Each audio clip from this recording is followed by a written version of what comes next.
Saludos de nuevo, soy José María Manrique, coronel del Ejército Español, situación de retirado, y quiero presentarles un trabajo interesante, considero muy interesante, a pesar de que sea básicamente el estudio de un acontecimiento histórico. Mucha gente cree que los temas históricos son apenas un divertimento más o menos académico, que no trasciende apenas a la vida diaria. No es así. En algunas ocasiones los hechos históricos encierran enseñanzas de total actualidad para nuestros días. Como verán, como les digo en el documento que he escrito, todos, no solo España, puede sacar conclusiones.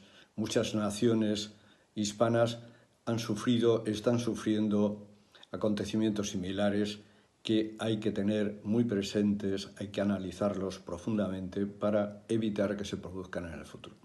Concretamente, trato el tema de la lucha final en Cuba durante la Guerra Hispano-Norteamericana de 1898. Después de dejar el ejército español prácticamente desembarcar impunemente al norteamericano y no ofrecerle apenas resistencia en su progresión hacia Santiago de Cuba, el día 1 de julio, cuando las tropas norteamericanas, después de prácticamente todo un día de combate y una superioridad abrumadora, con los apenas dos elementos de resistencia, dos focos de resistencia, las lomas de San Juan y el Caney, consiguen ocuparlas. Inmediatamente después, ya un personaje de la élite norteamericana, que luego sería presidente, Theodore Roosevelt, se pone en comunicación con el presidente McKinley, puesto que había sido miembro de su gabinete, concretamente en el Departamento de Marina, con lo cual tuvo mucho que ver con el autohundimiento del Maine.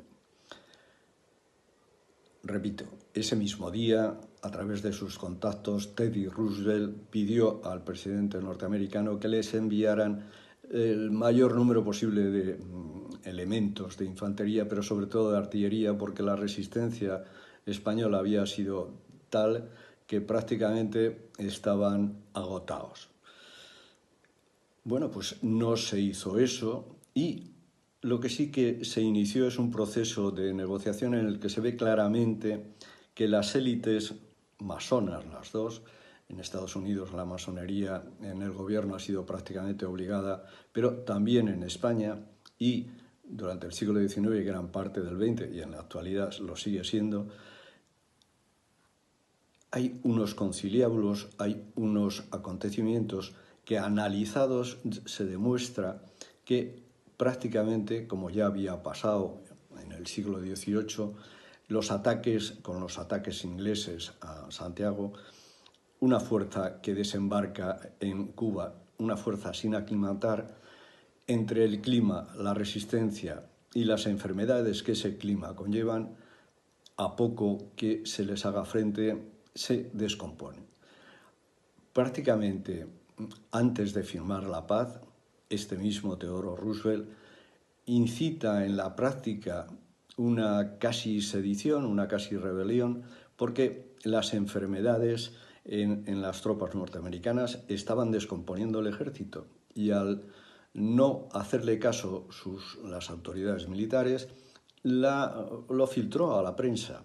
Esa es la carta Robin, una carta no anónima, pero sí encubierto quién es el primer firmante, escrita prácticamente las firmas en círculo, de forma que cuando saltó a la prensa, apenas 10 días después de firmado el tratado, firmado la rendición, el ejército norteamericano fue evacuado en la práctica totalidad al continente. Si España, si las autoridades españolas hubieran hecho una mínima resistencia, Estados Unidos no hubiera conseguido quedarse no solo en Santiago de Cuba, sino en Filipinas y, por supuesto, en Puerto Rico.